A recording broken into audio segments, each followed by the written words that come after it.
Salam, hər vaxtınız xeyir olsun, hörmətli tamaşaçılar. Bugün Səs TV-nin canlı yayımında gündəm səhər verilişindəyik. Önümüzdəki dəqiqələrdə sizə dünyadan, regionumuzda və Azərbaycandan hazırladığımız xəbər blokunu təqdim edəcəm. Sizdən də xahişimiz budur ki, bizim verilişi bəyənib paylaşarsınız, abunə olmağı da unutmayın. Hörmətli tamaşaçılar, günümüzün ən əsas xəbərinə Azərbaycan Prezidenti cənab İlham Əliyevlə Rusiyanın prezidenti Vladimir Putin arasında düşənbədə keçirilən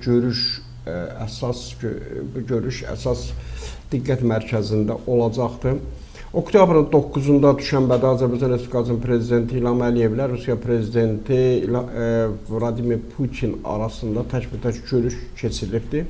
Və gəlin əvvəlcə, hörmətli tamaşaçılar, bu görüşdə prezidentlərin dediyi fikirlər olduğu kimi mən sizə təqdim edim ki, bundan sonra başqa bir fikirlər, başqa bir məsələ olmasın, yəni bir yanlışlıq olmasın biz tərəfdən. Putin çıxışında bildirib ki, hörmətli İlham Heydəroğlu bu yaxınlarda biz doğrudur, Pekində hər halda qısa da olsa görüşdük, buna qədər bir neçə dəfə telefonla danışmışıq. Görüşümüzün daha həssas mövzu bizim hava məkanında baş verən aviasiya faciəsi ilə başlamaq istərdim. Artıq həmin vaxt bizim aramızda birinci telefon danışığı əsnasında mən faciənin məhz Rusiya səmasında baş verdiyinə görə üzr istədim. Həm də həlak olunan ailələrinə ən səmimi başsağlığımı verdim.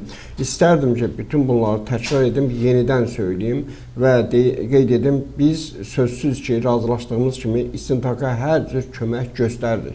İstintaq başa çatmaq üzrədir və indi ümumilikdə bu faciənin bir qəzanın səbəbləri barədə danışmaq olar. O bir neçə amillə əlaqədardır. Birincisi ondan ibarətdir ki, səmada Ukraynanın pilotsuz uçuş aparatları vardı.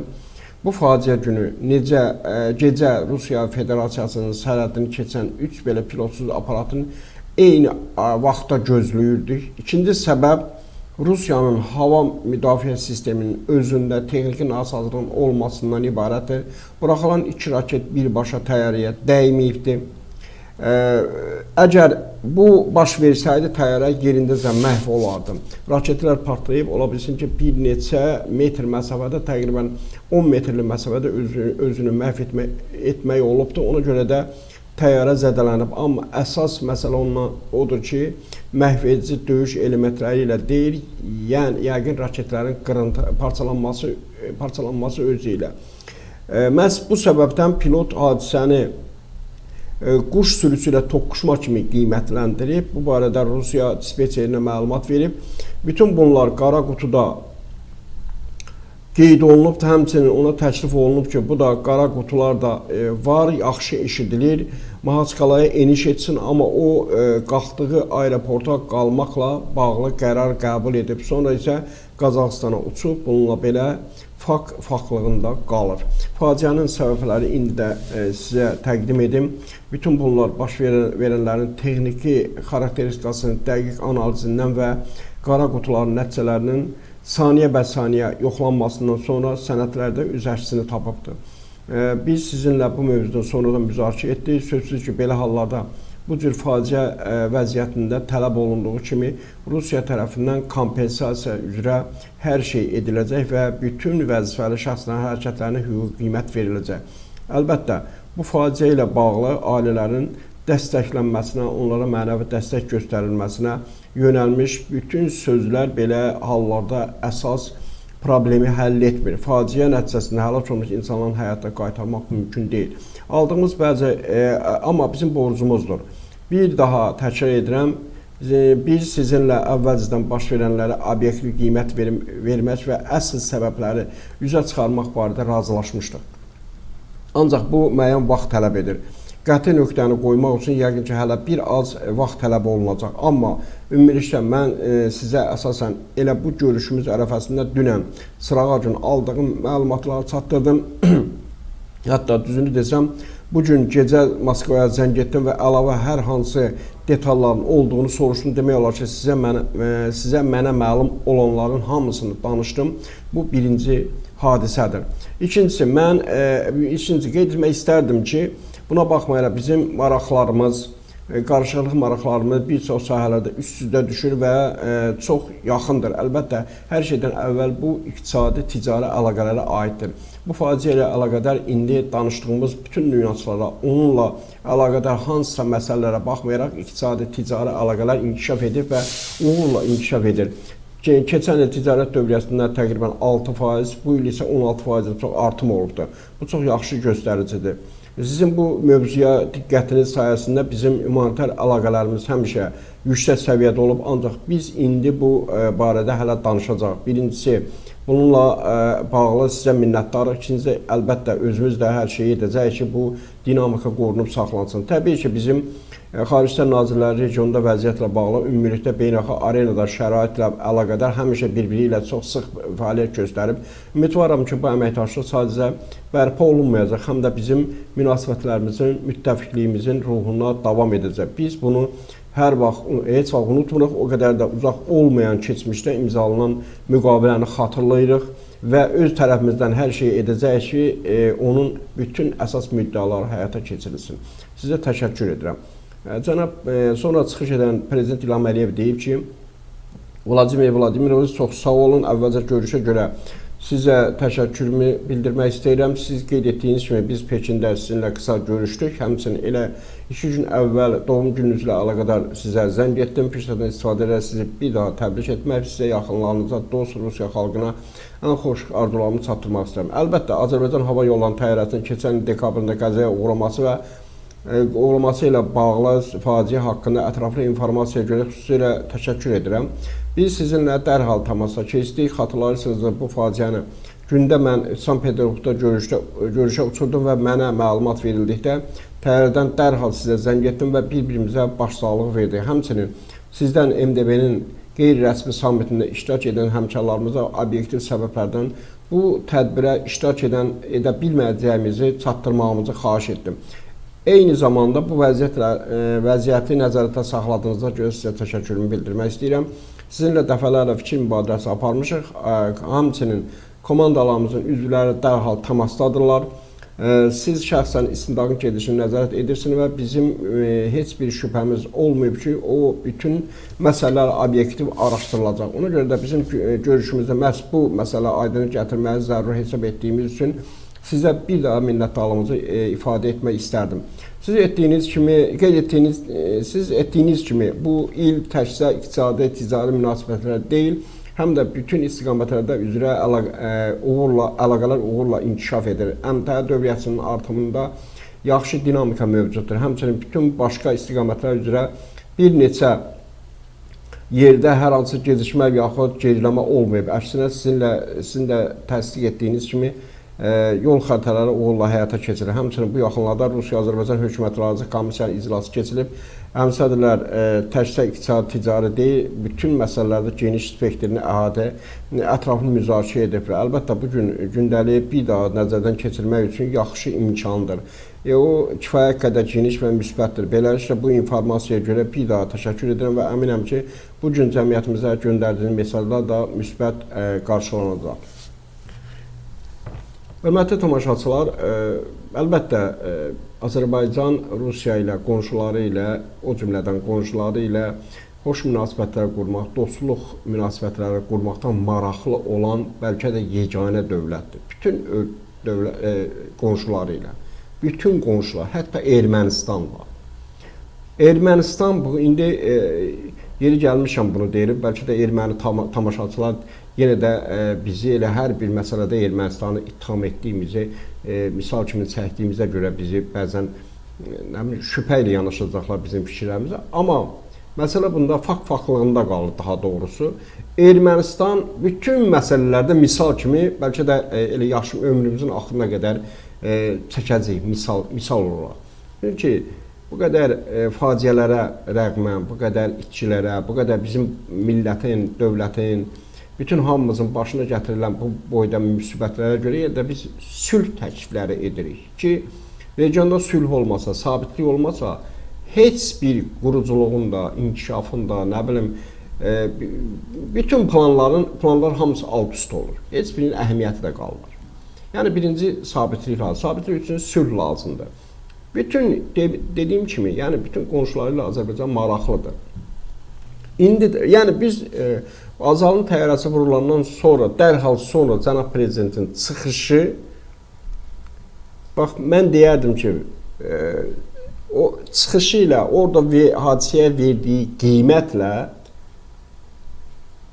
Azalın qara qutusunun oxunmasından sonra həm Braziliyanın, həm Qazaxıstanın, həm də Azərbaycan tərəfinin verdiyi açıqlamaların sanki bir nəticəsi idi. Cənab prezident əvvəlcədən bu məsələləri tam olaraq, yəni olduğu kimi bir cümlə o tərəf bu tərəfə olmadan, yalnız texniki detallarda biraz fərq olmaqla ortaya qoydu ki, məsələ bundan ibarətdir.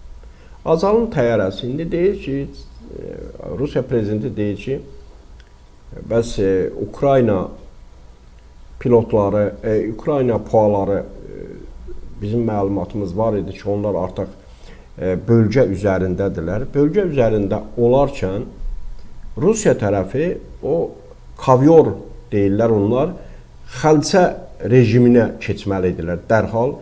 Həmin bölgəyə sərnişin təyyarələrini buraxmamalı idilər. Sərnişin təyyarələri Bakıdan qalxır, 1 saat nə qədər yol gedir, daxil olur həmin bölgəyə, vurulur və bundan sonra bunu texniki səhv olduğunu düşünürlər. PUA ilə səhv salındığını. Hətta belə bir cümlə var ki, raket birbaşa dəyməyibdir. Fərqi nədir, harda dəydi? Üstəlik də, əgər pilot görürsə ki, mən bunu elə detal kimi deyirəm, pilot görürsə ki, bu vurulubdur və hardan vurulubdur? Yəni, kim tərəfindən artıq birinci versiya kimi quş toqquşması qəbul edib. Sonradan isə bunun arxada baş verdiyini görüb, yəni proseslərin, o nasazlığın təyyarənin arxa hissəsində baş verdiyini görüb, bunun kənardan raket patlaması kimi, yəni bu içəridə ona məlumat çatandan sonra artıq bunun raketlə vurulduğunu, kənardan vurulduğunu hiss edərək, yəni o Rusiya ərazisində vurulub, Rusiya ərazisində eniş edə bilməz artıq. Amma burada deyirlər ki, ona təklif edilib ki, Mahaskalıda düşsün, amma o imtina edib. İndi siz təsəvvür edin, kobud bir misal gətirəcəm, birini ağacla vurursan və deyirsən ki, burada qal, mən gedirəm ağacı dəyişdirməyə və yaxud da ki, nəsə bir şey eləmə, o orada qalarmı yəni?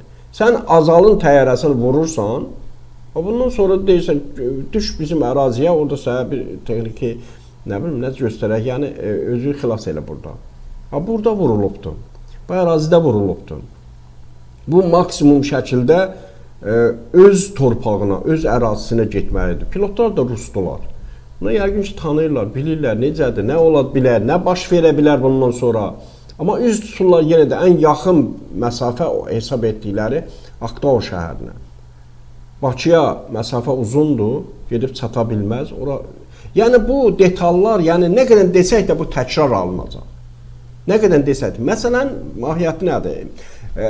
Biz də istərdik ki, belə arada düşmənçilik olmasın.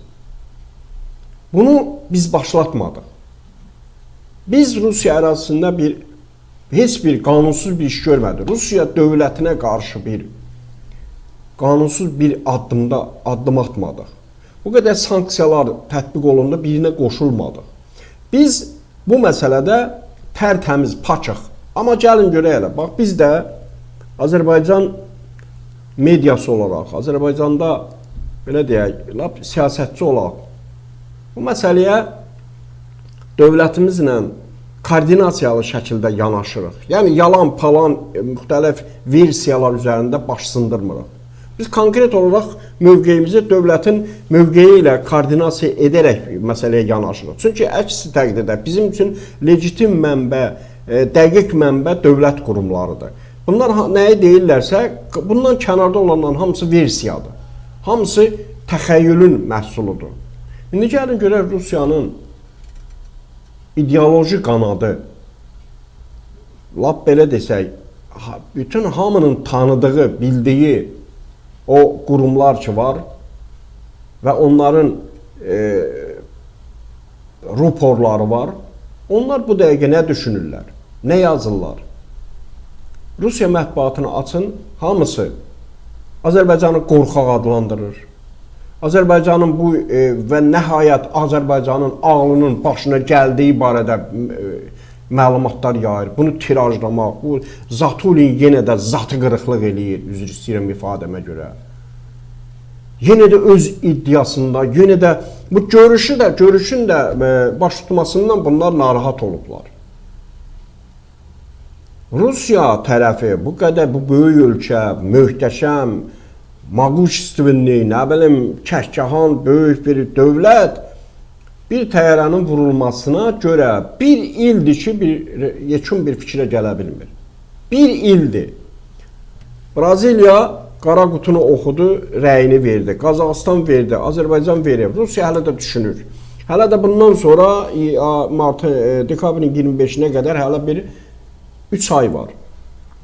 3 ay da düşünəcəkdir. Belə dövlət mi olur? Nə düşünürlər? Necə düşünür? Nəyi demək istəyirlər bunlar? Yenə təkrar edirəm. Prezident öz sözünü, öz əvvəlki fikrindən demək olar ki, fərqli bir fikir səsləndirmədi. Yenə də günahı sanki Azalın təyyarəsində gördü. Yəni bu belə deyək. Orada məsələlər var. Kimlər günahkardırsa onlar cəzalandırılacaq, nə olacaq, kompensasiya ödəniləcək. Bu əvvəldən də verilə bilərdi. Bu məsələnin bu həddə çatmaması üçün əvvəldən bu qərar verilə bilərdi. Məsələn, məsələnin üstü də qapanardı. Yəni təyyarə ora daxil olub, kimlərinsə, hansı cinayətkarınsa ucbatından məsələ bu həddə gəlib çıxıb. Görməyib, qanmayıb, bilməyib, nə bilim, versiyalar var da. İndi biz durub onlara dil öyrədəsi deyirik ki, onlar hamıya dil öyrətməkdə ustadılar. Deyərdim, bu məsələyə görə biz İranı az qala nə bilim topa tuturuq ki, İran belədir, İranda dövlət ərkanları belə danışır. Ukrayna təyyarəsi Tehran aeroportundan qalxanda vuruldu. Yəqin xəbəriniz var. Tehran aeroportundan qalxanda, yəni bu Ukrayna-Rusiya müharibəsinin ilk günləri idi demək olar ki, ilk ayı idi. Bu təyyarə vuruldu. İran tərəfi də etiraf etdi ki, biz onu hədəf kimi gördük. Yəni həmin vaxtı PUA hücumları filan olurdu, ona görə. Biz bunu hədəf kimi gördük, vurduq. Yəni o boyda radarda, o boyda təyyarə ilə raketin və yaxud da başqa bir hava maşınlarının, hava hədəflərinin bir-birindən ayırt eləyə bilməyən zabitlər mi deyim, mütəxəssislər, deməli, əldə qayrımı adamlardılar. Sözün əsl mənasında. Deməli, yerində olmayan adamlardır. Əgər həqiqətən bunu bilməyərəkdən, bunu hədəf bilib, bunu bir hücum hədəfi bilib, onu məhv eləyibsə, yəqin ki, o savadsızdırlar ya da yerində olmayan adamlardır.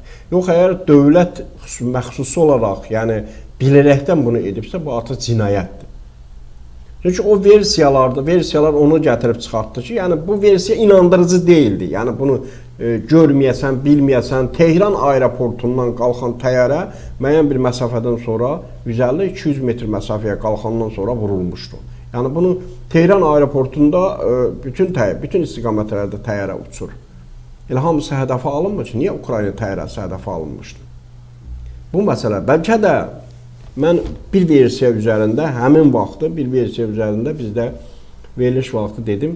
Bəlkə də orada kimsə olub da elə onun ucbatından o ölməli idi deyə bütün sərnişinləri öldürüblər. Bu versiyalar da var. Xüsusi xidmət orqanlarının bu gedişləri bütün ölkələrdə var. Yəni o xəfiyyəsi biraz qara-qora işlərlə məşğul olan dövlətlərdən söhbət gedir. Onlarda var. Bir adamı məhv etmək üçün, bir adamı aradan götürmək üçün mütləq onun olduğu yerdə onunla birlikdə çoxları güdaca gedir.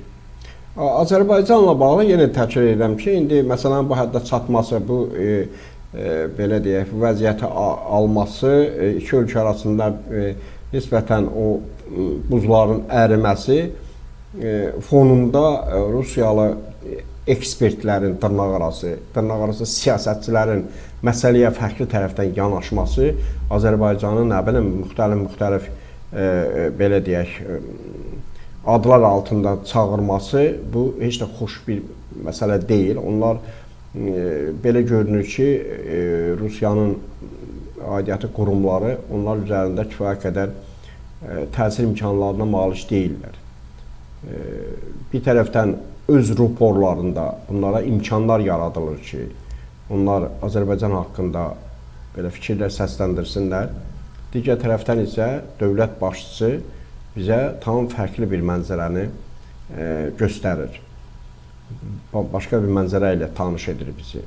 Hər halda bu 8-9 bəlkə də çox keçən ilin dekabr ayında, elə dekabr ayının son günlərində bu məsələ məhz bu şəkildə təqdim olunmalı idi. Bu şəkildə. Ondan sonra Azərbaycanla Rusiya arasında bu qədər qalmaqala, bu qədər söz-söhbətə, bu qədər soyuqluğa da gətirib çıxarmazdı. Hər şey yerində. Yəni, bu adi fiziki şəxslər deyirlər ki, bunların informasiya çıxışları, informasiyalara əl çatanlığı mümkün olmasın. Bunlar bütün informasiyalar onların masasında olur. Necə ki, cənab prezident İlham Əliyev bu məsələyə konkret vaxtında öz qiymətini verdi, Rusiya tərəfi də bunu edə bilərdi. Amma onun ardınca Rusiya tərəfindən bizə nələr gəldi? Amma yenə də biz kimlənsə, hansı ölkə ilənsə fərqi yoxdur. Kimlərsə Rusiya ilə düşmən ola bilər, kimlərsə Rusiya ilə hansısa haqq hesabı çürüdə bilər. Amma biz onların maraqlarından çıxış edərək yox, öz maraqlarımızdan çıxış edərək məsələyə yanaşmalıyıq və yanaşırıq. Rusiyanın o dırnaqarası ekspertlərinin, siyasətçilərin də fikirləri elə indiyə qədər necə ki deyiblər, necə ki hələ bəziləri Bakını bombalamaq istəyirdilər, raketlə vurmaq istəyirdilər, ağıllarına gələni, ağızlarına gələni danışırdılar. Onların da səsi yavaş-yavaş kəsiləcəkdir. Onlar da kim olduqlarını biləcəklər və məsələ bundadır ki, əsas məsələ budur ki, Azərbaycan öz mövqeyində inamla dayana bildi və hər kəsə sübut etdi ki, məsələnin mahiyyəti nədir, günahkar kimdir, cəzanı almalı kimdir. Bunun nə Zəngəzur dəhlizinə dəxli var, nə dünyada baş verən hadisələrə dəxli var, nə Qarabağda baş verən hadisələrə, heç bir, nə də ki Ermənistanda baş verən hadisələrə. Heç bir aidiyyatı yoxdur. Bu, sırf baş verən hadisə ətrafında olanlardır. Amma şükürlər olsun ki, bizim, belə deyək, böyük bir bəzi bəhanələrlə, bəzi qondarma səbəblərlə iki ölkəni bir-birinə vurmağa, müharibə həddinə gətirməyə, kiminsə dediyi kimi ikinci bir cəhbənin açılmasına bir lüzum qalmadı. Belə bir məsələ artıq istənilən hər kəsin belə sülhə talib olanların, sülhü istəyənlərin, sülhə marağı olanların qələbəsi ilə, belə deyək, başa çatdı. Bundan sonraki hadisələr yəqin ki, bizim istəyimiz ətrafında baş verəcək, yəni bizim də istədiyimiz kimi olacaqdır. Rusiya tərəfi öz mövqeyində müəyyən bir qədər dəyişikliklərə deməli, imkanlar yaradacaqdır. Rusiya prezidenti Vladimir Putinlə belə bir deməli, bəzi detallar var. Deməli, düzdür, mətbuat indi bu məsələləri biraz özünə məxsus şəkildə şərh edirlər. Azərbaycan prezidenti İlham Əliyevlə Rusiya prezidenti Vladimir Putin arasında düşənbədə keçirilən rəsmi görüşdən əlavə qeyri-rəsmi söhbət də olubdur. Liderlər rəsmi görüş otağından fərqli məkanda qısa müzakirə aparıblar. Yayılan görüntülərdə belə bir detal xüsusi diqqət çəkibdir. Kreml rəhbəri Azərbaycan prezidenti ilə yanaşı oturacaqda əyləşir. Dərhal pencəyinin cibindən bir neçə kağız çıxarır. Görüntünün davamında Putinin notları tək-tək nəzərdən keçirdiyi və nə isə deməyə hazırlaşdığı müşahidə olunur. Liderlər Azalın təyyarə qəzası ilə bağlı yeni təfərrüatları müzakirə etdiyi güman olunur. Beləliklə, Rusiya prezidentinin görüşə kifayət qədər hazırlıqlı gəldiyi də bildirilir. Mən obyektiv tərəfdən yanaşaraq bunu demək istəyirəm ki, Rusiya prezidentinin bəlkə də Azalın təyyarəsi ilə bağlı aparacağı müzakirələr içərisində Azalın təyyarəsi ilə, yəni Azərbaycanla edəcəklər bəlkə də neçənci yerdədir. Çünki Rusiyanın başı o qədər böyük dərdlərə mübtəladır ki, o qədər dərdin içindədir ki, heç bəlkə də Azərbaycan da yadına düşmür. İndi onun cibindən o vərəqləri çıxartması, nəyisə dəqiqləşdirməsi bu təbii olan bir şeydir. Çünki dediyim kimi Rusiyanın başının üzərində sayılası o qədər problemlər var ki, onun nə bilim, bu ölkə dövlətin başçısı ayaq üstə gəzə bilir, bu keçsin ruslar şükür eləsinlər. Sözün həqiqi mənasında Rusiyanın başı böyük dərdlədir.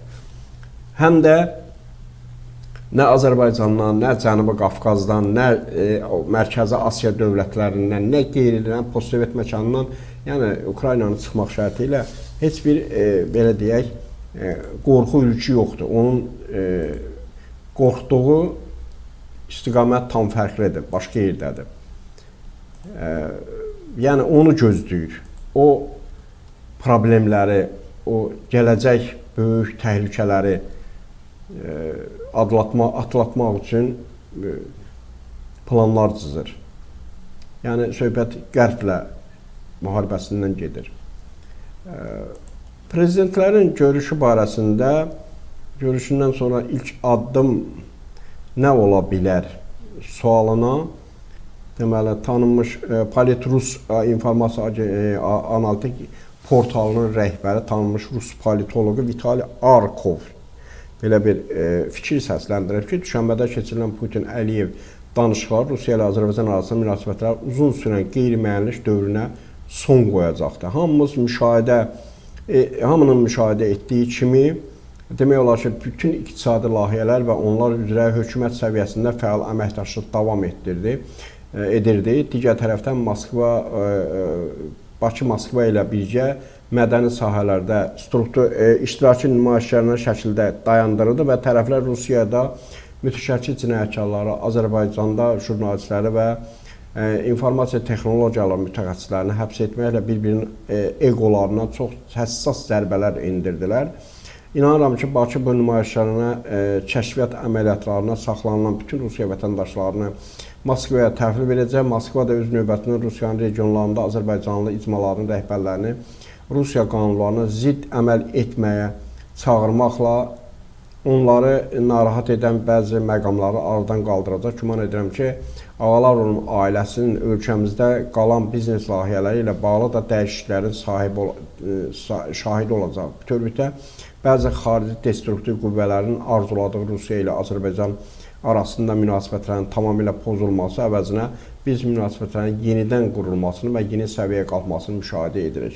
Hər iki tərəfin müəyyən səhvlərinə baxmayaraq bəzi Rusiya və Azərbaycan rəhbərlərinin müdrikliyi yaranmış mürəkkəb vəziyyəti müsbət məcraya yönəltməyə və qarşı durmaya son qoymağa imkan verdi deyə Arkovun belə bir mövqeyi var.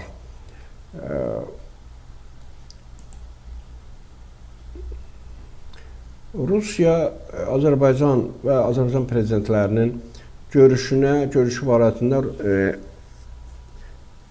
Türkiyədən də bir reaksiya var. Oktyabrın 9-da düşənbədə Azərbaycan Respublikasının prezidenti İlham Əliyev və Rusiya Federasiyasının prezidenti Vladimir Putin arasında təkbətək görüş zamanı Vladimir Putin mühüm açıqlamalar veribdi. O, ötən ilin dekabr ayında Azal təyyarəsinin qəzaya uğraması ilə bağlı bir daha başsağlığını çatdırıb, qəzadan sonra telefon danışığı zamanı üzr istədiyini xatırladı və baş vermiş hadisə üzrə araşdırmanın davam etdiyini və yaxın vaxtda başa çatacağını qeyd edibdir. Putin hadisə haqqında bildirib ki, həmin gün Rusiyanın hava məkanında müdaxilələr olubdur və Rusiya hərbi hava qüvvələri tərəfindən, hava hücumundan müdafiə qüvvələri tərəfindən atəş açılıb. Onun sözlərinə görə atəş təyyarə açılmasa da qəlpələr təyyarəyə dəyibdir. Rusiya prezidenti bununla əlaqədar kompensasiyanın ödəniləcəyini və günahkarların cəzalandırılacağını da bildiribdir.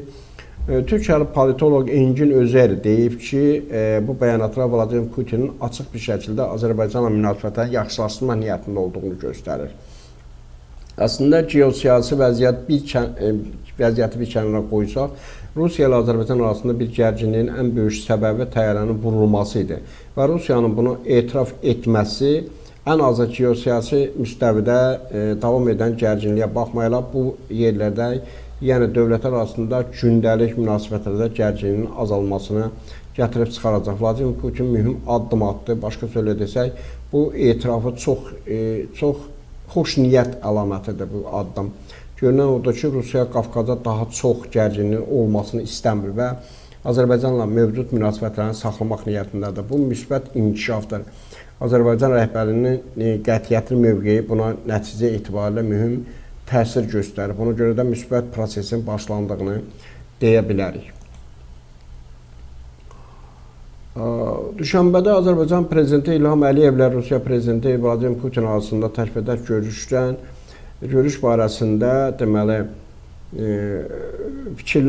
fərqli fikirlər də var. Kreml rəhbəri görüş zamanı Qəza ilə bağlı istintaqın yaxın vaxtda yekunlaşacağını da bildirib. Milli Məclisin deputatı Hikmət Babaoğlu bildirib ki, bu görüş Rusiya-Azərbaycan münasibətlərinin normallaşması istiqamətində atılan ilk və mühüm addımdır. Gərginliyə səbəb olan məsələyə toxunuldu və onun ardından qaldırılması üçün zəruri addımların atılacağı vurğulandı. Rusiya prezidenti cinayəti törədən şəxslərin cəzalandırılacağını da bəyan etdi. Azərbaycan prezidenti isə bu mövqeyə görə ona təşəkkürünü bildirdi. Görüşdən çıxan nəticə ondan ibarətdir ki, indiyədək gərginliyin davam etməsi maraqlı olan üçüncü qüvvələr mövcud olubdur.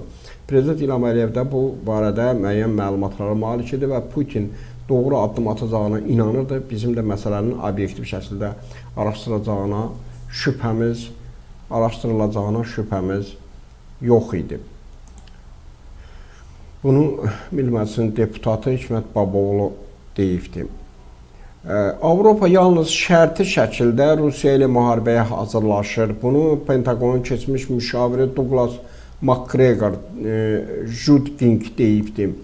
İddia edilir ki, Almaniya müdafiə sənayesini canlandırmaq üçün 100 milyonlarla avro xərcləyir. Amma bu yalnız şərti xarakteri daşıyır, deyə o bildirib. Oktyabrın 9-da Nasional İnteres ABŞ ordusunun xüsusi təyinatı qüvvələrinin Rusiya ilə münaqişə hazırlığından yazıbdır. Həmin gün NATO'nun Avropada keçmiş komandanı Admiral James Stavridis Rusiyanın iddia etdiyi hibrid müharibəsinə cavab olaraq alyansın Kaliningraddakı hədəfləri məhv etməyə hazırlaşmalı olduğunu da deyibdir.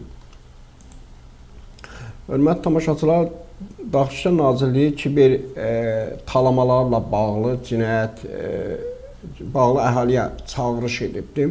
Daxili İşlər Nazirliyinin kiber talamaqla bağlı əhaliyə çağırışında bildirilir ki, dələdçular sizə zəng edərək, mesaj yazaraq ya da link göndərərək mütəxəssislərimiz kartınıza kiber müdaxilənin edildiyini aşkarlayıb, kartınızdakı vəsait hər an oğurlana bilər.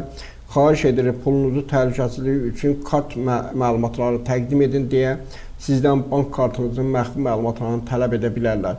Hətta görüntülü zəng etməklə sizi daha da özünə inandırıb, yönləndirə, təlimatlar verib, telefonunuzun dilini dəyişdirərək kartınızdakı pulu oğurlaya bilərlər. Bir daha qeyd edirik ki, heç bir halda bank əməkdaşı vətəndaşı zəng edib ondan bank kartının məxfi şifrələrini istəmir. Bunun üçün link, SMS yaxud elektron məktub göndərilmir. Hansısa şübhəli əməliyyat aşağılıqda, hətta sistemdə çətinliklər yaranırsa, belə bir bankın əməkdaşının sizdən məxfi kartı məlumatlarını soruşmağa ehtiyacı yoxdur.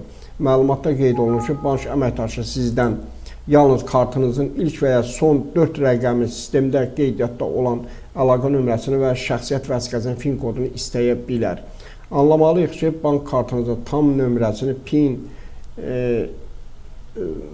deməli və digər QR kodları və digər şəxsi məlumatları istəyən sizə SMS göndərən şəxs dələduzlardır. Onlara inanmayın, şübhələriniz ilk anda zəngi sonlandırın, gəlin kartınızın təhlükəsini bircə qoruyaq deyə Daxiliyyat Nazirliyinin əməkdaşı da belə bir müraciətlə xalqa müraciət edibdir. Ağ Ev Qəzzaya kimin nəzarət edəcəyini də açıqlayıb. Əsas məsələyə gəlirik. Qəzzada nə baş verir? Artıq yaxın şərqdə yerləşdirilən ABŞ qoşunları beynəlxalq missiya çərçivəsində Qəzza zolağında atəşkəs razılaşmasına əməl olunmasını nəzarət edəcək.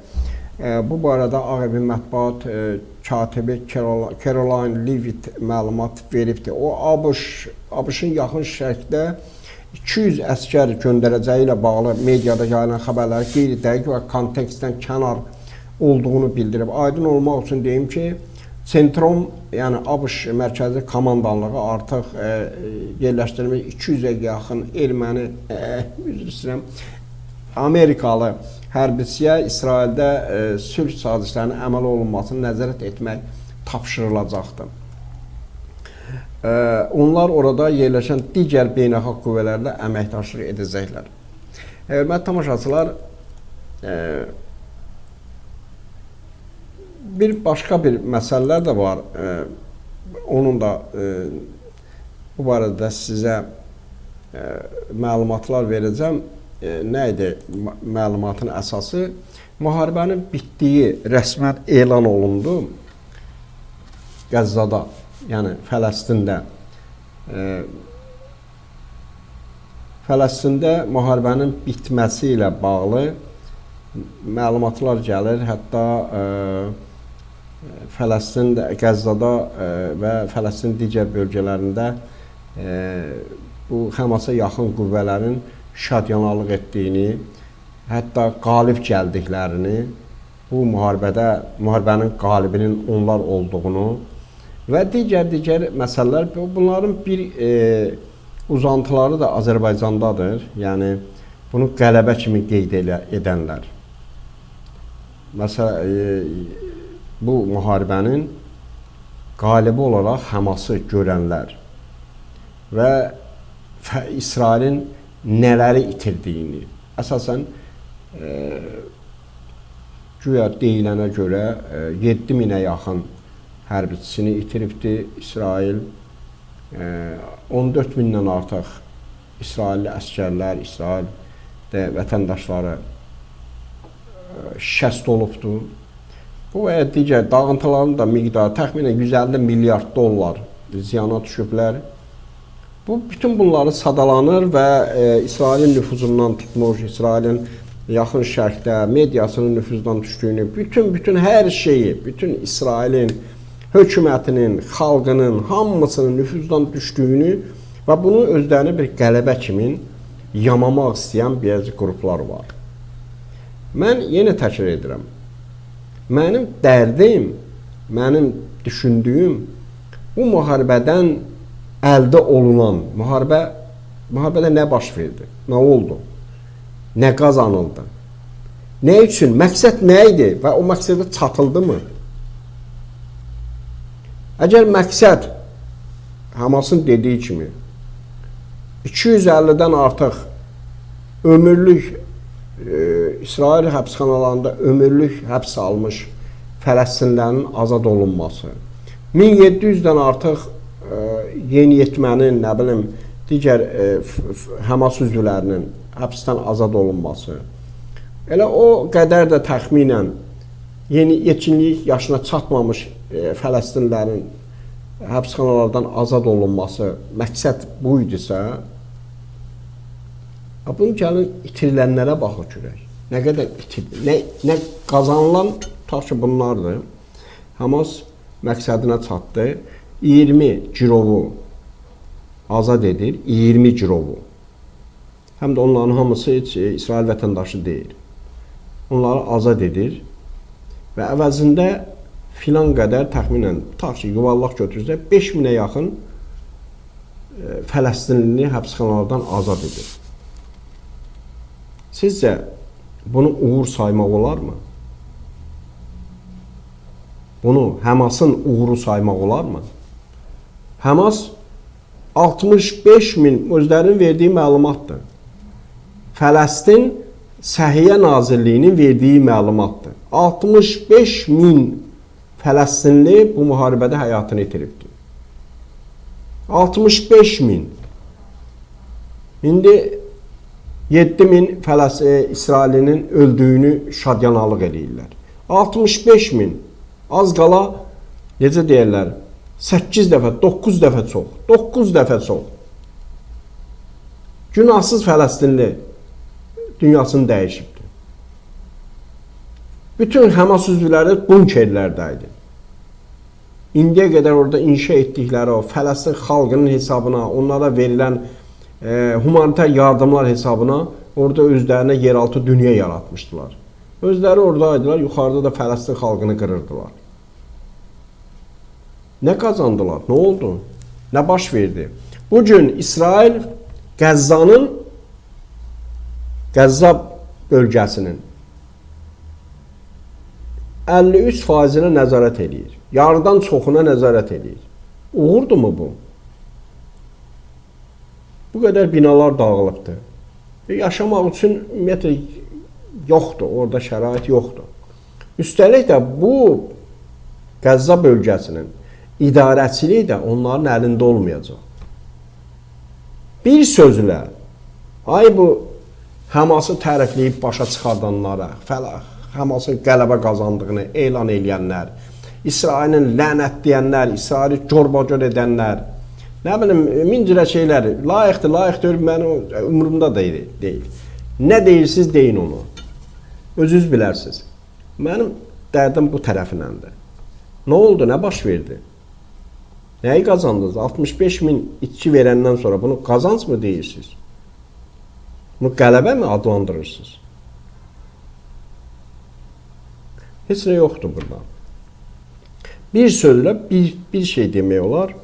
Niyə məsələn müharibəni, yəni bu planlı şəkildə idi. Senarisi əvvəlcədən hazırlanmışdı. Bu müharibə senarisi əvvəlcədən çox dəqiqliklə hazırlanmış və 2 ilə nəzərdə tutulmuş, yəni əmrlə 2 il müddətinə nəzərdə tutulmuş bir aksiyaydı, bir tədbirdir. Söhbət orada yaşayan, Qəzzada yaşayan insanların da sayını azaltmaq, gözü qorxutmaq, buradan uzaqlaşdırmaq. Həmas, İsrail və Amerika ilə həmrəy olub bu işi çox dəqiqliklə həyata keçirdilər. Biri qarşı tərəfdə, digərləri isə o birisi tərəfdə durub. Müharibəni biri yerin altından, o birisi yerin üstündən, amma topun, tüfəngin qabağında duranlar kim idi? Sadə vətəndaşlar, Qəzzalılar. Və orada özünü Həmasa arxain olub, özünü qəhrəman kimi görsədən o yerüstü döyüşən Fələstinlilər, Qəzzalılar. Həmas yaxşı kamufle olubdur. Özünü millətin qeyrəti kimi, millətin belə deyək, xilaskarı kimi təqdim etmək istəyir. O nəticədə gördünüz, yəni bu danışıqlar nədən? Necə ola bilər ki, 2 ilin tamamında nöqtəni qoyasan hər şeyə? Düz 2 ilin tamamında. Bu sizə bir şey demir, yəni. Hamas, Amerikanın, İsrailin Fələstini darmadağın etmək üçün yaratdığı bir təşkilatdır. Bunu görməmək üçün gərək orada nə yaşayasan, nə də ki, ümumiyyətlə siyasi tərəfdən, o bir tərəfdən kör olasan ki, görməyəsən bunu. Necə oldu ki, İran indi hədə qorxu gəlir ki, mən nüvə silahı hazırlayırım. Nüvə silahını dağıtmışdılar, parçalanmışdılar, oraları darmadağın eləmişdilər. Bunkerlərə, nə bilim, 150 metr dərinliyə işləyə biləcək bombalar atılmışdı. O, Natans, nə bilim, İsfahan, nüvə tədqiqat obyektləri darmadağın edilmişdi. İndi nüvə silahı hazırlamaq istəyir. Niyə? Çünki Natanza Amerikanın B-2 təyyarələri bomba atmamışdan əvvəl oradakı nə qədər ki o belə deyək nüvə zənginləşdirilmiş nüvə vardı, hamısı çıxarılmışdı. Çünki Amerika Birləşmiş Ştatları əvvəlcədən xəbərdarlıq etmişdi, vurulacaqdı ora. Buna hətta informasiya sızmışdı. Sadəcə olaraq bəzi informasiyalara biz diqqət etmirik. Bunu adi, şayə də adlandırırıq. Amma elə şayə kimi ötürülmüş informasiyalar dəqiq informasiyalar da olur. Amerika Birləşmiş Ştatları oranı vuracağı ilə hədələyirdi. Yəni hazırlaş, yığışdır oradan, götür, gizlət. Mən oranı vuracağam. İndi Amerika ilə İranın birləşdirən nədir? Bu siyasi oyunlar insanları, sadə vətəndaşları, sadə insanları, siyasətdən uzaq insanları biraz da belə desək, başı iqtisadi problemlərin həllinə qarışmış insanları həyəcanda saxlamağa hesablanıbdır. Bax, bu gedişlər, bu dünyanı çalxalamaq. Niyə görə müharibə eləyirlər? Bəzən Ukrayna ilə Rusiya nəyə görə müharibə eləyir? Sizcə nəyə görə? Nə üçün? O müharibə nəyin üstündədir? Yəni, Ukrayna NATO'ya üzv olmasın deyə, yəni Rusiyanın o qədər müttəfiqi olubdur, keçmiş sosialist düşərgəsi, Polşa, Bolqarıstan, Rumıniya, Macaristan, Çexiya, Slovakiya, biraz da dərinə geçsək oralarda, belə deyək, Baltikanı ölkələr, keçmiş demokratik Almaniya, sonra haradır? Serbiya, Makedoniya, nə bilim, Bosniya, Hersegovina, Xorvatiya, Sloveniya, Makedoniya, Qaradağlar, yəni Montenegro, bütün hamısı Rusiyanın əlindən çıxıb, Rusiyanın əlindən çıxıbdır. Niyə onlar NATO'ya girəndə başqa bir fikirlər yox idi? Təkcə Ukraynada. Ukraynanın varı, dövləti, yəni belə götürəndə kimin varı, dövləti var? O var, dövlət, həmin dövlətin başına oyun açır. Müharibələr, məhrumiyyətlər, təzyiqlər, ona hürənlər, ondan küsənlər, ondan dost olmağa çalışanlar, min cürə hoqqadan çıxanlar yaranır. Azərbaycan təbii sərvətlərinə görə dünyanın diqqət mərkəzindədir.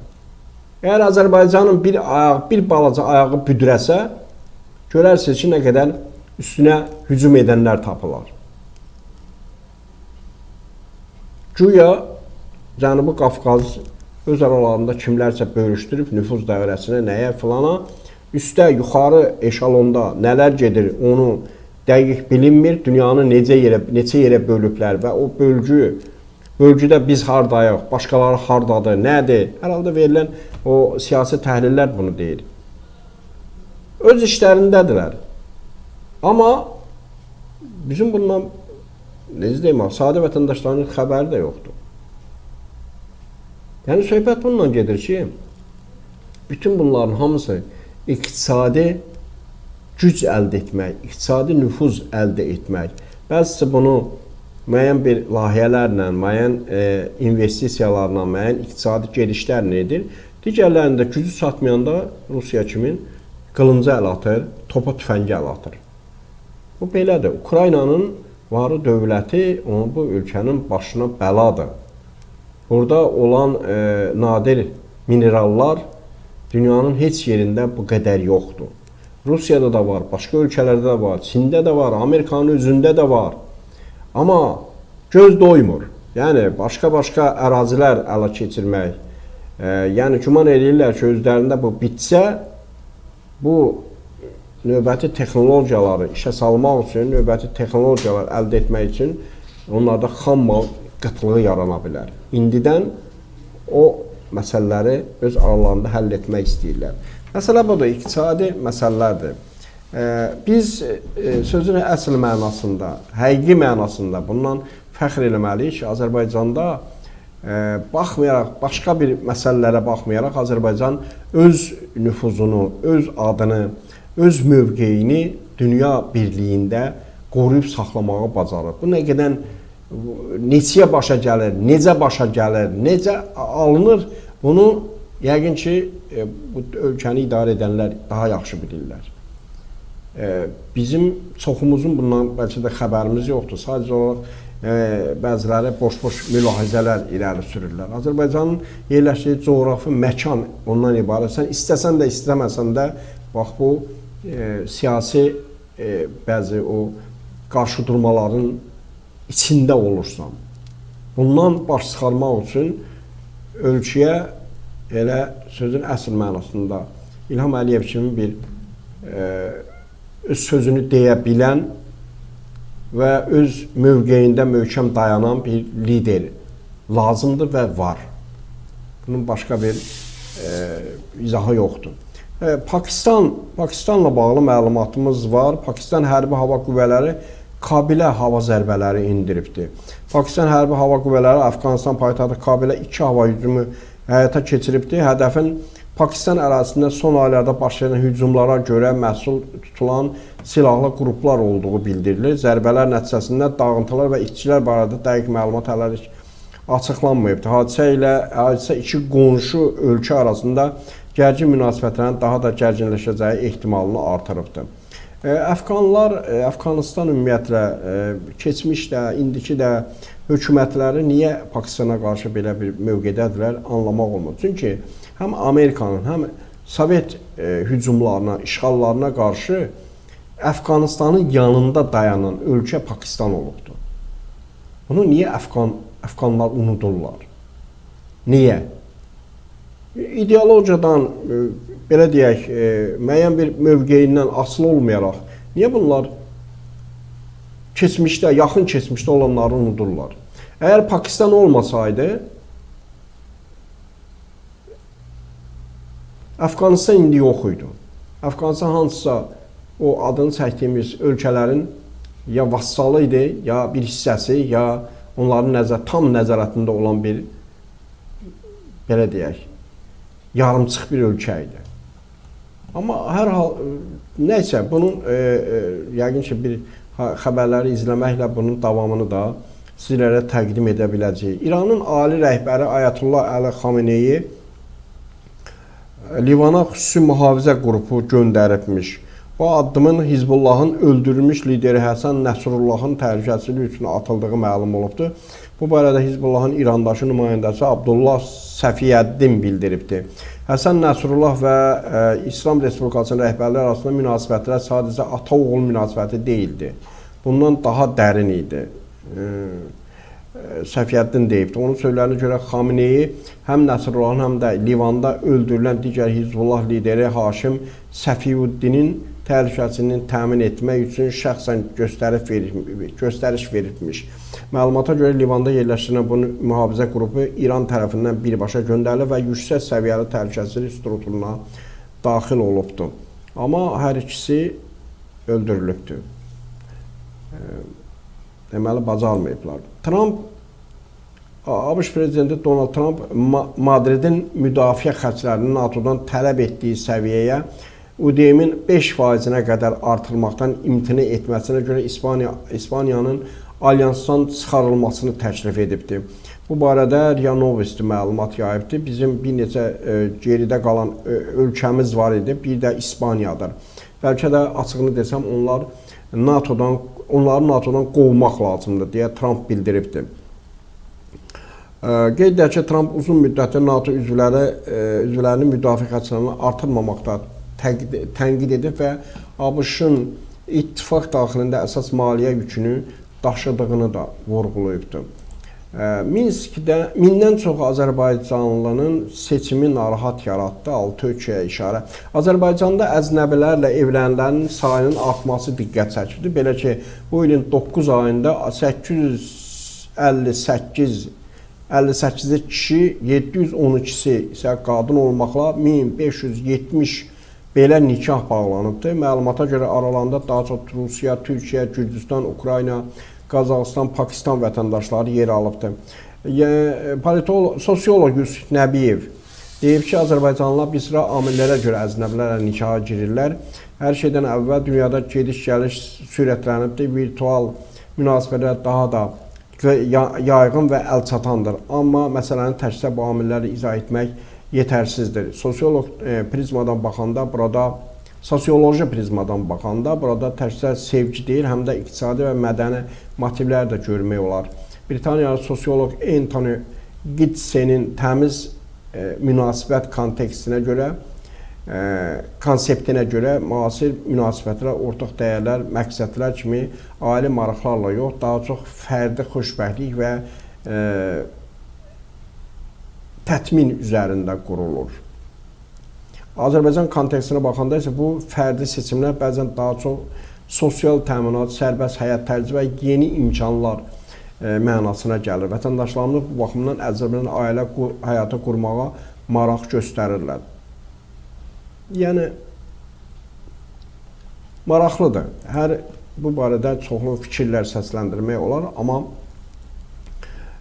ən əsası, deməli, əsas mövqe elə təxminən bunun üzərində iqtisadi, biraz dünyanı görmək və yaxud da ki, fərqli mədəniyyətlərdə yaşamaq bir maraqları da var.